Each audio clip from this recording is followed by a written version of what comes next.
sensitivity. And then when I went to see the medical intuitive, she said, when you learn to use your intuition, you'll stop falling asleep. The thing that I get, my intuition is like the thing that everybody gets their intuition, the part of them that's the flaw. It's this inattention that causes me to be concerned with what's going on in someone else's life. And then it's the part of me that falls asleep and goes into a dreamlike state. They used to study that. They used to teach medical students how to do that. In ancient Rome or Greece, I can't remember, they're all the same to me, they would put the medical students in the temple and teach them how to interpret their dreams and go into alternative states. And of course, the other health issues I've had that have helped me get a feeling in my body. So for me, I work as a medical intuitive, and I, with knowing only the name and age of someone and not seeing them, I can see specific things in their emotional life, specific, that I see aggravates their health. And then I look at their body intuitively. They're not in the room. They sign a consent form that we're not having a doctor-patient relationship. I'm not giving them a diagnosis, prescribing treatment, doing psychotherapy. That's my disclaimer. They sign that. And then I look at their body intuitively, clairvoyantly. I look at their eyes, ears, neck, thyroid, heart, breast, lungs, and every one of them. And I describe things that I see. I don't diagnose. So I'll say, I see redness where your esophagus and your stomach come together. And they'll say, yes, that's that reflux, and so on. And then I give them solutions on how to, things that they can talk to their doctor about to make the symptoms better. But thought patterns that they can change to rewire the thought patterns that increase their chance toward illness. And where do we get those thought patterns from? Beck, a la Louise Hay. So that's how you do it. You learn to respond to the intuition in your body through symptoms, and then rewire the thought patterns that increase your chance toward getting that. So I wanted to understand if there was biochemical, scientific literature, left brain literature, to support intuition, medical intuition. Edgar Cayce, people before him, Carolyn Mace. So I went to the Countway Library at Harvard, and I was doing research for Northrop's book, Women's Bodies, Women's Wisdom. Being somewhat greedy, I got one of those big Xerox cards that you can get 500 copies. And there's a Xerox machine in the Countway that has a pedal, so you can do both hands. And I would look up organs in the first chakra, bones, joints, the immune system, and looked at emotional patterns. Just what Louise Hay does. You take her book and you footnote it. You look for, and the thing is, it's amazing. They have L1 and L2, which these levels of all these old literature. It's incredible. I found all this stuff: thyroid disease, irritable bowel syndrome, arrhythmias, alopecia, OBGYN, because Northrop's book needed it. And I just kept files in the back of my Honda Civic, which had no electrical work at that time. I had to drive only when it was light out. But anyway, I collected these files, and I just wanted to know, and I kept them. And then when an editor found about me when I was working on Northrop's book, Chris Northrop, I call her Northrop because that's what we do when you're on a team. You call people by their last names.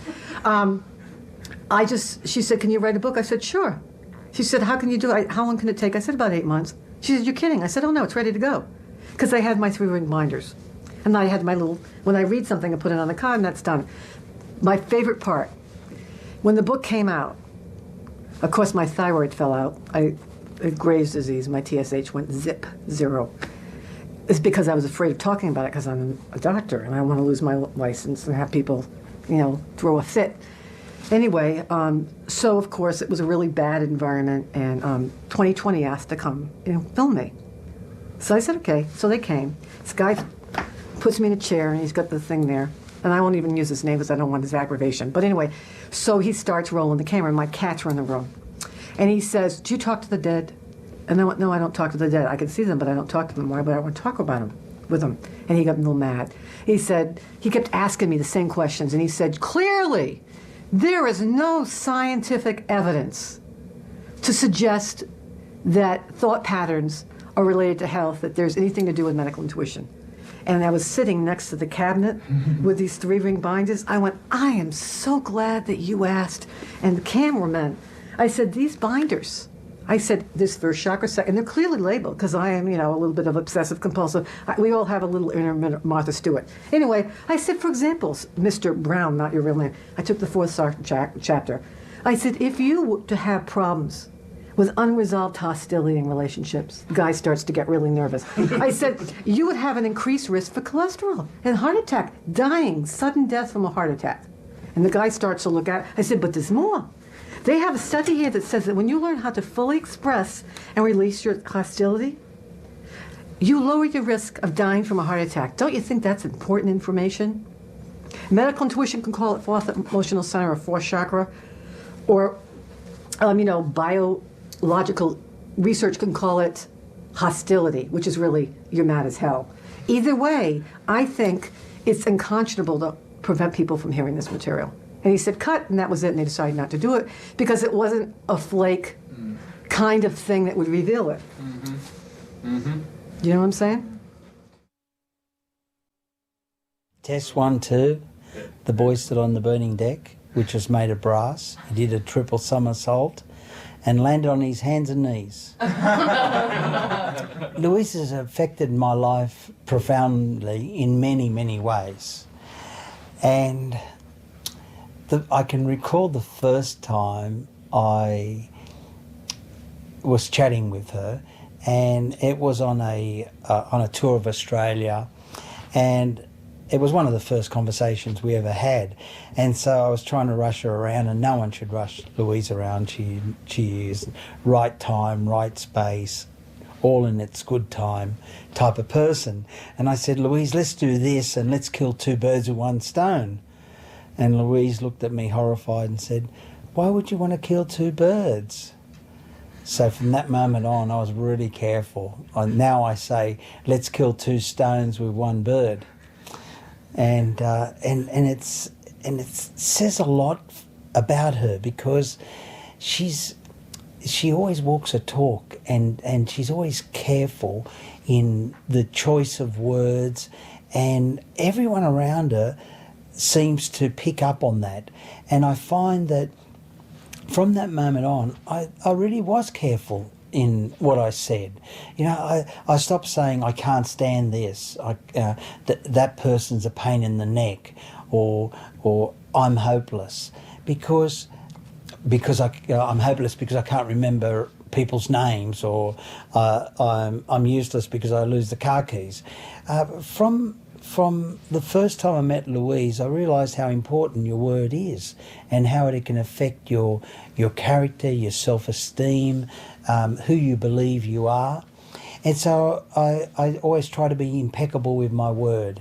And so, sure, I don't remember names, but I sure remember faces. And I've never lost the car keys, I just misplaced them for a few seconds. And so that's more accurate, that's more in line. And Louise has, taught me that at a very, very early stage of our association, and it's helped me right through all my business life. I always try to be a lot more careful with my words and be impeccable with my words, so that people understand what I truly mean and how I truly feel, rather than trying to second guess it all. The words are absorbed on many, many levels. My forte is dream coaching. I'm a dream coach, not a dream analyst or a dream interpreter. A dream coach assists people to decode their dreams in their own special way and get the messages that they need to get, rather than decode other people's dreams, and rather than try to, solve the problems of the world via dreams. All they need to do is decode their dreams and work out what adds meaning to their life. So as a dream coach, the power of word is very, very apparent to me, because every word that you speak, every motion, every feeling, everything that you take in during the day is processed during your sleep time. And what we do, we have this facility of collecting all this information, and then it has to be filed somewhere or disposed of. Much the same as you do with your computer every day. You get an inbox full of mail, and you have to decide what's junk, what's spam, what's important to answer, what's interesting to read, and doesn't need a response. And so words are exactly the same as that. They penetrate our mind and even right down to the cellular level. And it's very, very important then to be able to process those. And once you fall asleep, and during the sleep process, we review everything that's happened during the day, and we almost jumble it all up. It's like you get a jigsaw puzzle, and you look down, and the puzzle, the whole picture is apparent to you. Now, to really excel, you have to put all the pieces and jumble them all up and put them all over the place, and then put it back together, and then you understand the picture again. Well, that's how we manufacture memory. We pick up all the information, we see it all during the day, it gets jumbled up and filed and all messed up, and then it gets reprogrammed in a fashion our mind can understand it, and then we manufacture memory. Because we speak in metaphors, but we dream in symbols. So we have to see a symbol that will create a memory. Let me give you a quick example of that. If you keep seeing apples in your dreams, it doesn't necessarily mean health. It could mean your iPod, it could mean your Macintosh computer. We see a symbol of the iPod and the Macintosh computer in our dreams as an apple, and then that gets filed into our mind, Macintosh.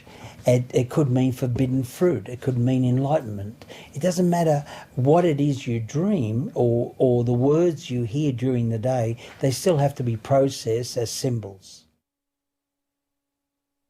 Our right brain takes over, becomes dominant while we're asleep. And the language of our creative, expansive brain is symbols, whereas the left brain is more logical. Like, you need your left brain fully in gear if you're balancing your check account, balancing the budget. You need to understand complex issues. Well, the left brain is in charge. But when you are catching 40 winks, you want to get a good night's sleep. You want the logical part of you to relax and reprogram itself and run a maintenance program. And so what happens is, while we're dreaming, we actually see dreams to keep us asleep. They're much in the same way. If you've got a bunch of kids running around and they're misbehaving, you put on a DVD, put on their favourite movie, they're watching the movie, and you can go ahead and do your housework, or you can go ahead and do what you plan to do because they're distracted. Well, the same thing works with our dreams. We dream to keep us asleep, to give us the maximum number of hours of sleep, because the more sleep we get, the more refreshed we are, the more positive we are when we wake up. And it's very, very important to wake up each and every morning optimistic, because if you don't feel like getting out of bed, how are you going to earn an income to feed yourself and your loved ones? And how are you going to pass on your genes and feel like it? How are you going to create the next generation if you're not optimistic? And so this is something that came to us right at primordial times. The facility, all mammals dream, but humans have got perhaps the most creative mind in this universe, and 1/3 of that of our existence every day is spent sleeping. It must be valuable, it must be important, or we would have eliminated it. We would have bred that out of our system. Like, there was a time where we had tails and hair all over our body, and we don't have that anymore because we've decided as humans we want to stand up straight and we want to wear bikinis, and therefore all the hair disappeared and our tails disappeared because we don't need them anymore. We're not going to swing from trees anymore. Now, if dreaming wasn't useful, we would have adapted out of our systems. There will come a time when everyone's children and grandchildren and great-grandchildren will end up having longer and stronger thumbs. Only because right now they're all SMSing and texting one another, and they're using this. And keyboards will disappear because everyone can't be bothered with, carrying around a xylophone. They got a little phone and bang, bang, bang, bang, and they get the message off, and they know shortcuts, and there's a whole new language appearing. Now, why? Because it's more useful to us. And so if dreams weren't useful to us, we would have cancelled them out of the system. They are unfiltered, clean, pure messages from our subconscious, and they are telling us what's going on in our heart, in our what adds meaning to our lives. Now, Louisa's work supports all that, because if you go to bed feeling grumpy, worrying about the mortgage, feeling as though you haven't got enough to maintain life, then of course you're going to wake up feeling depressed, melancholy. But what if you went to sleep believing that all is well, you are safe, everything will appear at the right time when it's supposed to, believing that the answers will make themselves apparent, the healer will appear when you need it, the information that you need to proceed will present itself when you need it. These are all basic Louise L. Hay philosophies, and if you accept those philosophies as you fall asleep, and you fall asleep with a feeling of abundance, a feeling that you are safe, you wake up in a more optimistic frame of mind, and that in itself will make things appear much quicker. It's the same principle as if you left a light on the back porch on at night. Within minutes, every moth in town is going to be attracted. They're attracted by the warmth, they're attracted by the light, and they want to hang around that bulb. Well, if you see that you are that light, if you are warm and supportive and you're oozing optimism, people will just want to hang around you just to feel good. The moment they want to hang around you, opportunities happen, and fear and frustration can't reside where someone feels abundant. If you take the time to respect your dreams and realise that you are able to reprogram your life through them, if you get to the point where you can have lucid dreams and you actually tell yourself that you are healthy, abundant, and extremely attractive, then it will transmute into your waking life, because you've accepted at a cellular level. And lucid dreaming does this for you the same as it goes beyond creative visualization. It goes beyond the law of attraction. This is you and you alone in a realm that actually creates the very next day. And you're able to program this. And so to that end, as you fall asleep with this feeling of abundance, fall asleep with a feeling of being safe and nurtured. And you'll find that the dreams you have are dreams where you are climbing mountains and you are achieving. You're going up an elevator, you're going up an escalator, you're climbing to the top of a cliff. You get to the cliff edge and you jump and you begin to fly, and you look down and you're able to perceive all that's around you. You don't have to flap your wings, it's effortless. And so you see these dreams where you're actually going to the highest point.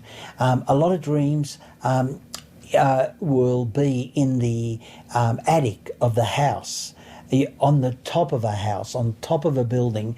You see yourself ascending, and these feelings carry on when you wake up.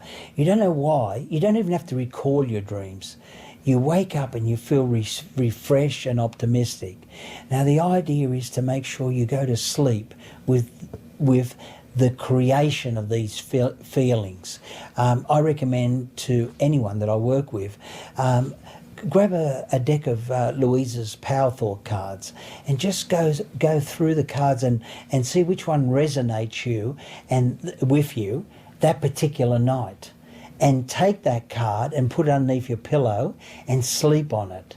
Some of the most incredible breakthroughs that mankind uses today or enjoys have come via dreams. We all have heard how that statement, oh look, I'll sleep on it. That's because you know that there's answers there. We can all invent anything we want. It's all available to us. The only thing we need to do is believe that they are valuable, have self-belief, and then sleep on it, and it will manifest.